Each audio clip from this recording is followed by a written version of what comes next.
يا صاحبي السجن أما أحدكما فيسقي ربه خمرا وأما الآخر فيصلب فتأكل الطير من رأسه قضي الأمر الذي فيه تستفتيان وقال للذي ظن أنه ناج منهما اذكرني عند ربك فأنساه الشيطان ذكر ربه فلبث في السجن بضع سنين. وقال الملك إني أرى 7 بقرات سمان يأكلهن 7 عجاف و7 سنبلات خضر وأخر يابسات يا أيها الملأ وافتوني في رؤياي إن كنتم للرؤيا تعبرون. قالوا أضغاث أحلام وما نحن بتاويل الأحلام بعالمين. وقال الذي نجا منهما وادكر بعد أمتنا أنا أنبئكم بتاويله فأرسلون. يوسف أيها الصديق أفتنا في 7 بقرات سمان يأكلهن 7 عجاف و7 سنبلات خضر وأخر يابسات لعلي أرجع إلى الناس لعلهم يعلمون. قال تزرعون 7 سنين دابا فما حصدتم فذروه في سنبله إلا قليلا مما تأكلون ثم يأتي من بعد ذلك 7 شداد يأكلن ما قدمتم لهن إلا قليلا مما تحصنون. ثم يأتي من بعد ذلك عام فيه يغاث الناس وفيه يعصرون. وقال الملك ائتوني به فلما جاءه الرسول قال ارجع إلى ربك فاسأله ما بال النسوة اللاتي قطعن أيديهن إن ربي بكيدهن عليم. قال ما خطبكن إذ راوتن يوسف عن نفسه قلنا حاش لله ما علمنا عليه من سوء.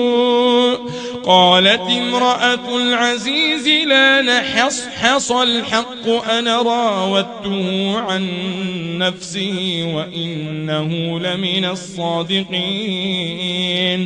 ذلك ليعلم أني لم أخنه بالغيب وأن الله لا يهدي كيد الخائنين وما أبرئ نفسي إن النفس لأمارة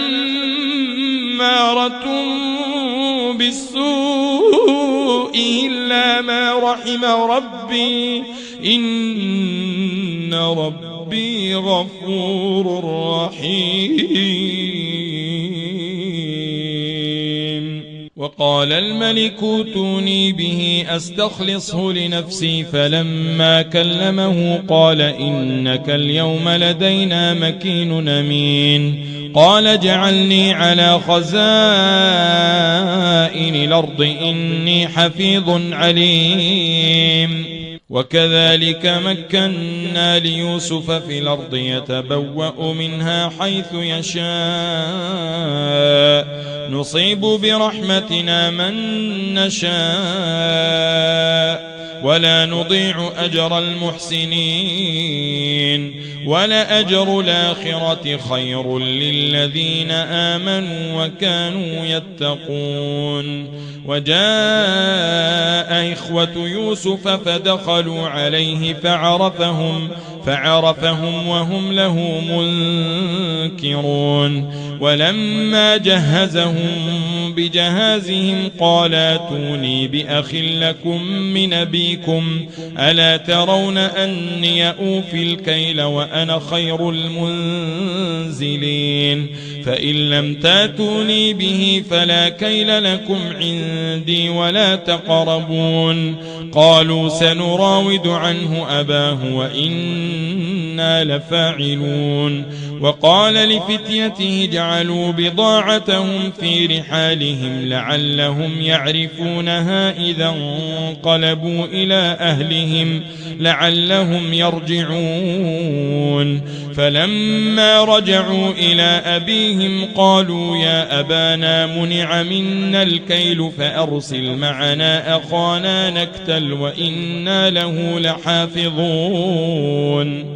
قال هل آمنكم عليه إلا كما أمنتكم على أخيه من قبل فالله خير حفظا وهو أرحم الراحمين. ولما فتحوا متاعهم وجدوا بضاعتهم ردت إليهم قالوا يا أبانا ما نبغي هذه بضاعتنا ردت إلينا ونمير أهلنا ونحفظ أخانا ونزداد كيل بعير ذلك كيل يسير.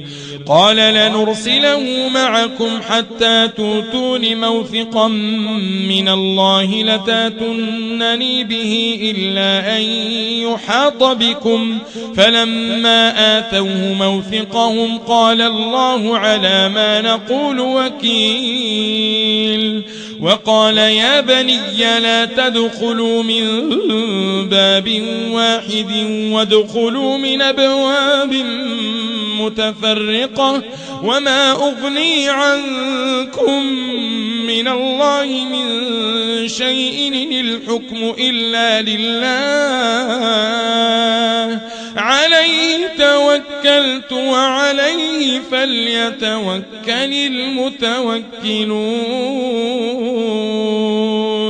ولما دخلوا من حيث أمرهم أبوهم ما كان يغني عنهم من الله من شيء إلا حاجة في نفس يعقوب قضاها وإنه لذو علم لما علمناه ولكن أكثر الناس لا يعلمون. ولما دخلوا على يوسف آوى إليه أخاه قال إني أنا أخوك فلا تبتئس بما كانوا يعملون. فلما جهزهم بجهازهم جعل السقاية في رحل أخيه ثم أذن مؤذن أيتها العير إنكم لسارقون. قالوا وأقبلوا عليهم ماذا تفقدون قالوا نفقد صواع الملك ولمن جاء به حمل بعير وأنا به زعيم. قالوا تالله لقد علمتم ما جئنا لنفسد في الأرض وما كنا سارقين. قالوا فما جزاؤه إن كنتم كاذبين. قالوا جزاؤه من وجد في رحله فهو جزاؤه كذلك نجزي الظالمين. فبدأ بأوعيتهم قبل وعاء أخيه ثم ثم استخرجها من وعاء أخيه كذلك كدنا ليوسف ما كان ليأخذ أخاه في دين الملك إلا أن يشاء الله نرفع درجات من نشاء